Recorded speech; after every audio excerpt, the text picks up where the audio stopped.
Hello everybody, hope you're doing well. Welcome back to another video. This is the mid-year book freakout tag, but this year I'm doing this same tag 4 times during the year for each quarter.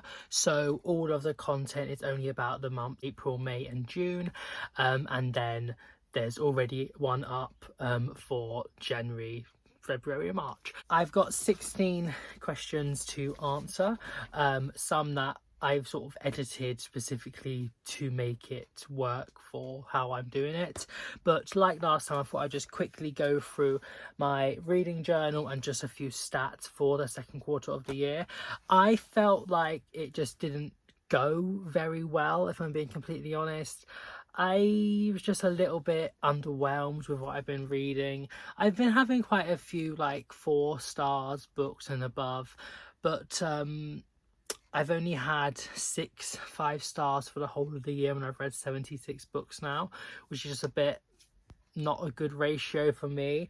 And I just feel like not that much is really like pulling me in and keeping my like attention and making me like think back over the book like after I've read it. I've had a few, but it's sort of been quantity over quality, which is something I don't want to do. I don't want to just like read a lot.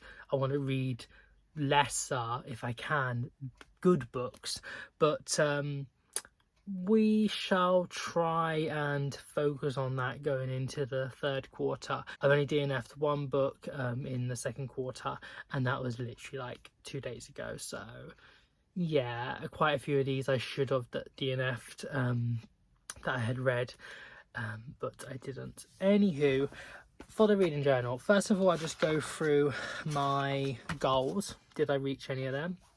First one was read 80% of the physical books read from my pre-24 TBR. So basically, if I read 10 books, 8 of them would have been from my TBR before 2024. I didn't do that. I read 33 physical books. 11 was from 2024. So that means I only read 66.67% pre-2024. Do you know what I mean? Am I making sense? I feel like I'm just saying numbers now. But I did not meet that target. I read 67%, not 80%. Read 35 books, I did. I read 43 books, so well done. Net 15 books hauled, which is haul minus unhaul. No, I hauled 38 books and I unhauled 1. So that net is not netting. And read 6 of the 24 of my 2024 list. I didn't read 6, I read 5. I started another 2, but I didn't finish them. So I only met 1 of my goals. I will try and figure out what I want to do for the next quarter in the next week or so, and I want to do like a whole reading journal update and video, which should be coming soon, and they'll be in there. So yeah, for my just little year at a glance, so in April I read 12 books, May 18 and June 13, for a total of 43 for the quarter. I won't go through the pages or hours because it's not really important, but the average of my ratings out of 5, April was 4.104, so fine. May was 3.681, not the best, and June was 3.5, so getting worse, with an average of 3.762, which is just a little bit higher than the Q1 average of 3.744. For core pile, April's was 7.949, May was 7.09, and June 6.264. Average to 7.101, which is a little bit higher than the Q1 average of 7.059. I had 2 5-stars in April and 2 in May and none in June, and I DNF'd just a 1 book in June.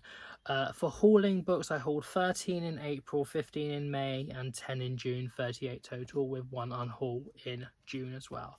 So yeah, for my 2024, of the ones that I had read, 5 of them, Giovanni's Room I gave 3.5 stars, Love Me Tender I gave 3, Satisfaction 3.25, In Memoriam 4.5, and On Earth We're Briefly Gorgeous 5 stars. For Buzzwordathon, I did meet the one for May, but not for June, but I will try and complete it within the year. And also for the Read Good Challenge, I completed it for both April, May and June. But we shall see going forward. For my Read More, I didn't complete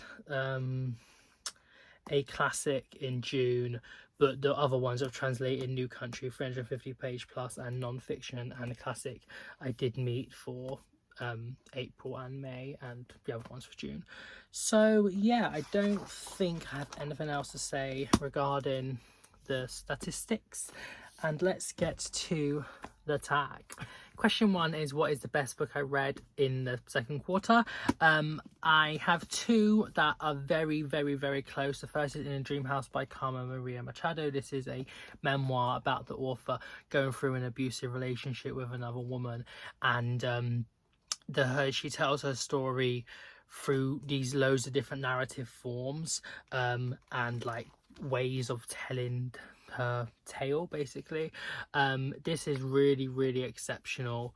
I just think it's just so ingenious how she does it, and billion percent recommend giving that a read. But I think the overall best book of the second quarter, and it is probably in line as my favourite of the year with One Love by Matt Cain, which was the best of last quarter, is On Earth We're Briefly Gorgeous by Ocean Vuong. This is exceptional. It is so beautifully written, but it is so harrowing and heartbreaking and sad, the things that is contained within this book. It's basically sort of set out like a letter that the main character is writing to his mother, and she does not speak English or understand English, or she will never be able to read this letter. He is called like Little Dog. I believe he's in his like 20s. He's a Vietnamese American, and a gay man as well. It reads sort of like a memoir, with the author telling about growing up like in, I believe it's like near Connecticut, as a Vietnamese immigrant from his family's generation, with like the impact of the Vietnamese War, and the way they are viewed in American society still, his mother and grandmother, and how they're trying to find a home here, and like the abuse he faces at the hands of his mother. It's really, really upsetting. And then it's about him like being a gay person and telling his mum, and a relationship with another boy, and the opioid crisis in America, and how it's like sort of started, and the impact it has on people, and like drug addiction. And it's really, really harrowing, but it's just so beautifully written, and it just reads like poetry, because Vuong is a poet, and I just need to read more by him. So yeah, definitely recommend giving us a read. I underlined it, and like so much is underlined and starred. It's just amazing book. This question is, what is the worst book? I'm not going to dwell on this, but I have three that are contenders. The first is Leah on the Offbeat by Becky Albertelli. This is the sequel to Simon vs. Homo sapien. Jenna only recently read this.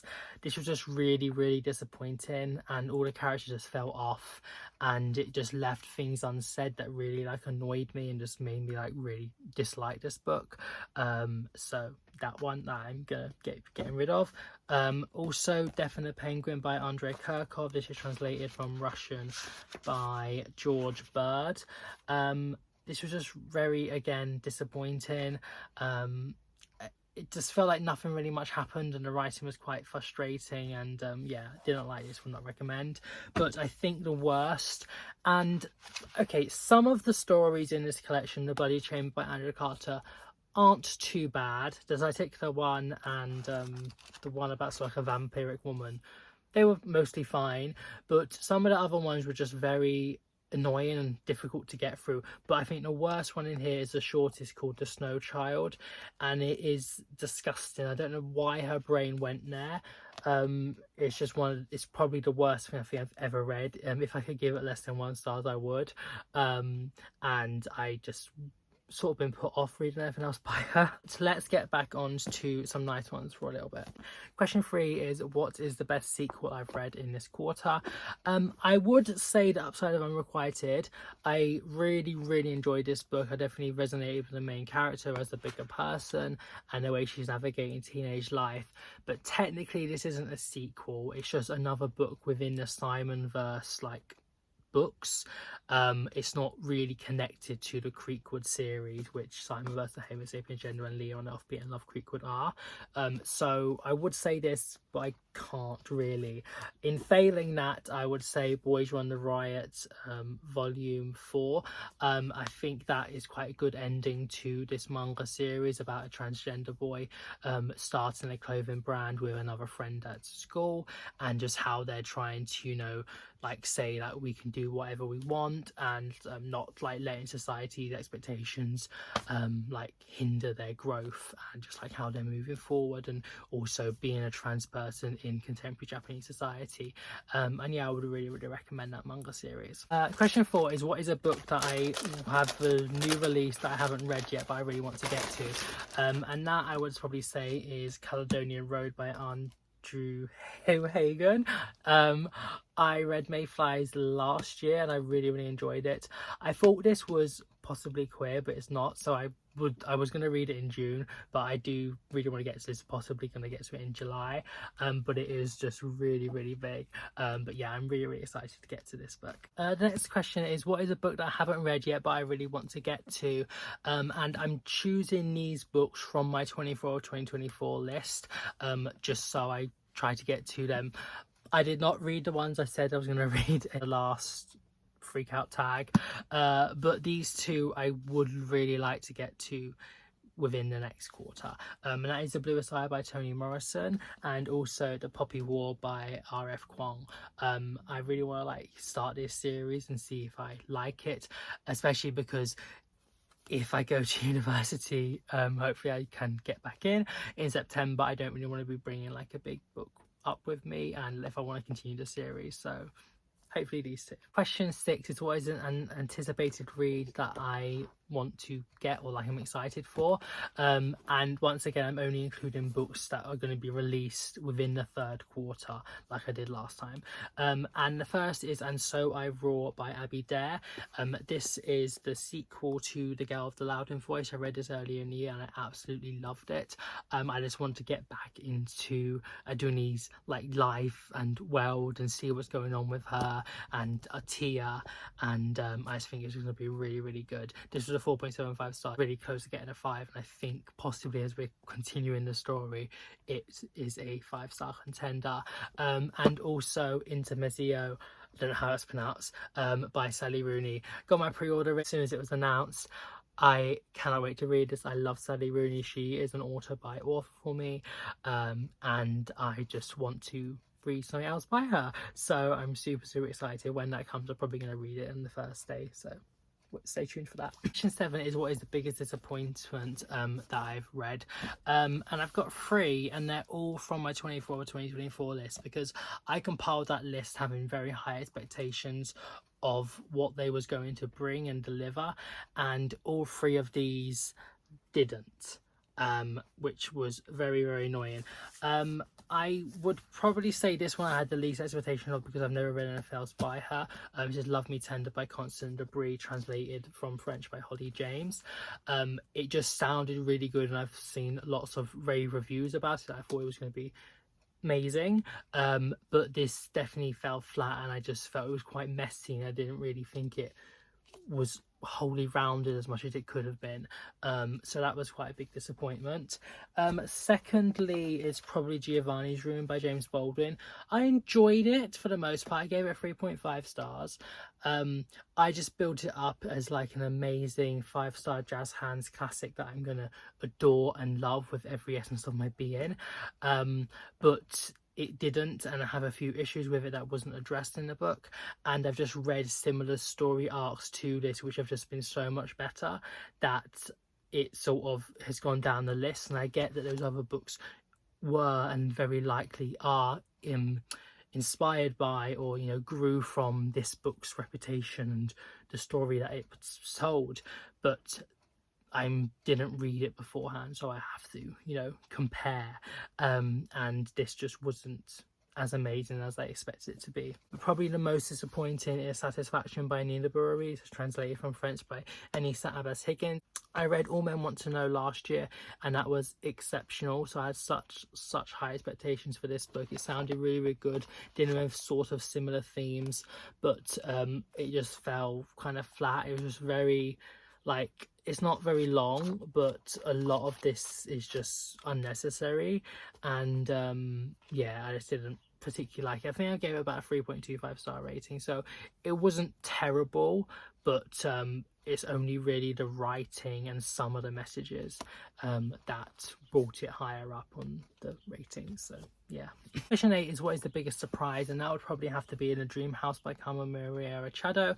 I have read and enjoyed and loved memoirs before, but this is surprising just because of how ingenious and fascinating this book is, and how it is like created and portrayed, with using these different narrative voices to tell the story of this abusive relationship. And it is so ambitious, and it really captures and portrays so much and tells the reader a lot about what it's like to be in an abusive relationship, especially as a woman, as a woman in a lesbian relationship, and how there is so little literature and, you know, things said about this type of abuse. And there needs to be more to, you know, talk about it and prevent it from happening, and so people can get the support they need. And this is just so good. And I just can't get over how clever she is to use all these different formats to, you know, tell the story in a linear form. And it's just amazing. I just don't know how on earth she did, like, her brain work to create this piece of art. So yeah, so surprising and so incredible as well. The next question is, who is my new favorite author? Last time I only did the criteria that I usually use for like making a new favorite author, that is if I've read 3 books of theirs and I've really enjoyed them, but it's actually meant to be a debut or a new to you author, and for that I would have to say Ocean Vuong.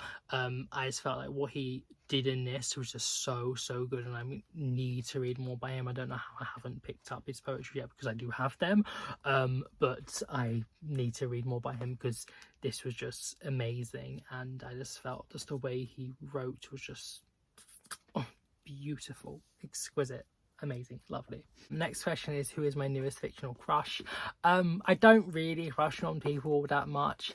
I barely read romance, where you'd usually crush on a character, but I think I'd maybe have to say Reed from Outside of Unrequited. He seemed like such a nice character and such a nice person, like really fun, and just like makes people feel at ease, and yeah, he just would seem like such a nice person to, you know, be with. So yeah, him. 11 is, who is my newest favorite character?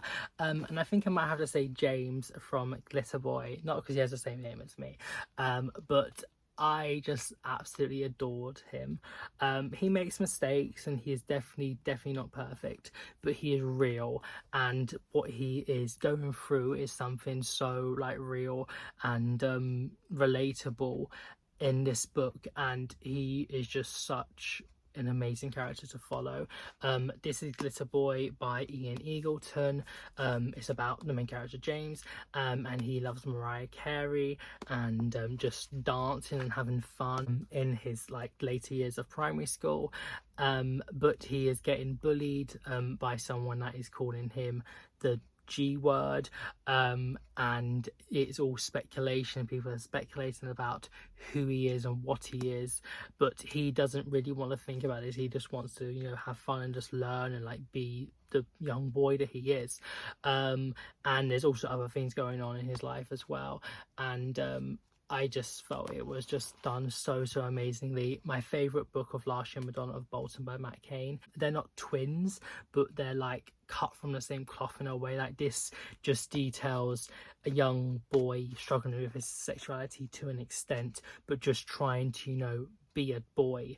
And the other book is someone throughout more of his life, but they're both very similar. This, James has Mariah Carey in Madonna of Bolton. Matthew has Madonna, and they both have like a queer teacher, but one is in the 80s where it wasn't possible to, you know, tell people that you were queer, and here he is, you know, a gay teacher. And yeah, I just had all those similarities, and I just really loved James and like who he was and how he was like going about things. So definitely him. Question 12 is one that I've added that I've seen other people do but I didn't do last time, and that is, what is a book that TikTok recommended you to read but you regretted doing so? And I would have to say This Is How You Lose a Time War by Amal El-Mutar and Max Gladstone. I did not like this book. I felt it was really confusing.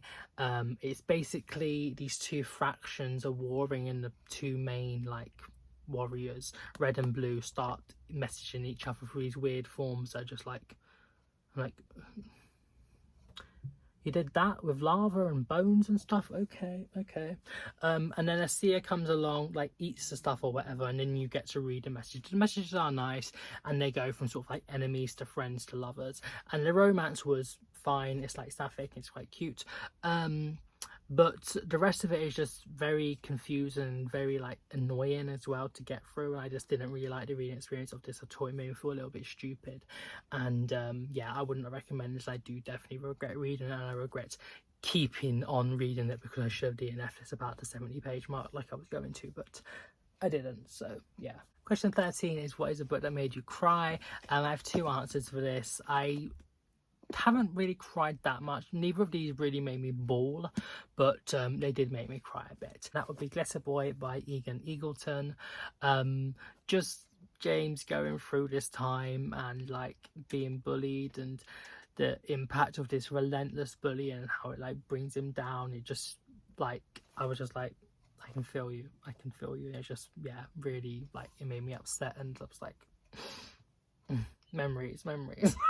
That's all I have to say. And also On Earth We're Briefly Gorgeous by Ocean Vuong.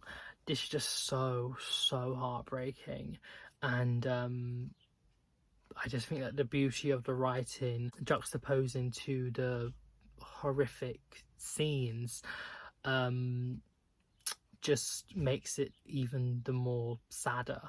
And just knowing about so many, you know, young people dying from like drug overdoses and like things that isn't somewhat out of their control because of the impact of that pharmaceutical company, I can't remember what it was called now, but like prescribing the drug and how it got people addicted. It was just, yeah, just, oh, I couldn't. It made me like goose pimple and like really ugly cry a little bit sometimes. So, but then we come to what is a book that made me happy, and I have three to tell you. The first is Winter in October by Elisa Chua-Dusapin. This is translated from French, I believe, yep, by Anissa Abbas Higgins. This is just so like sparse and not really all that much happens, but it was just such a nice reading experience, and it just felt like very like calming, and I just felt quite happy, even though it's not, you know, the joyousest book. It was more the reading experience that I just felt was very nice to read.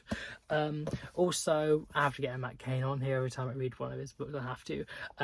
This is Game On by him. It's a little novella. It's £1 anywhere that sells books, it should be, so definitely recommend picking this up. Like, you can't go wrong.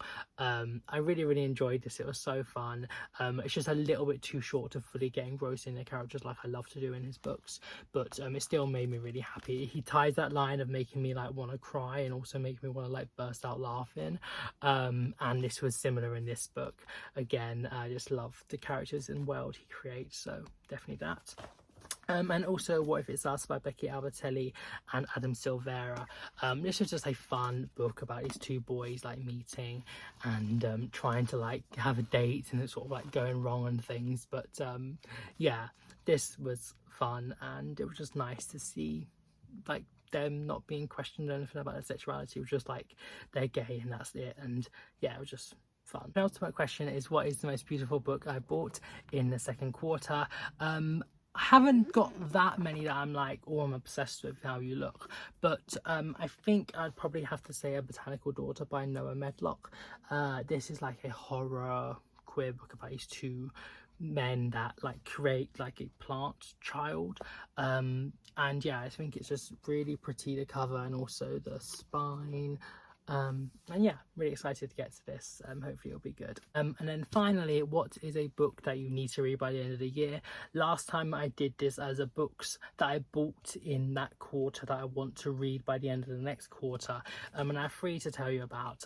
First is Biography of X by Catherine Lacey. I only recently got this, but it just sounds really interesting. I know so many people love this, so I really want to get on that. Also, The First Day of Spring by Nancy Tucker. I recently did a video of reading the opening lines and ranking them, and the way this started, I was like, okay, I need to read this, I need to know where it goes on from there. It just sounds really intriguing. And finally, Change by Edouard Louis, which is translated from French by John Lambert. My French fiction has sort of been on the down low this year, and I need to get that back up again. I haven't showed you about it because it didn't really fit any of these prompts, but The Inseparable by Simone de Beauvoir is, I think, the only French book I've enjoyed mostly this year. But yeah, I really want to get to this. It's sort of like a memoir, autofictionist-esque, which usually slaps, so hopefully it does too. So yeah, that is the end of this video. I hope you enjoyed it, everybody, and I shall be seeing you very soon. Have a nice morning, even though wherever you are in the world. Bye.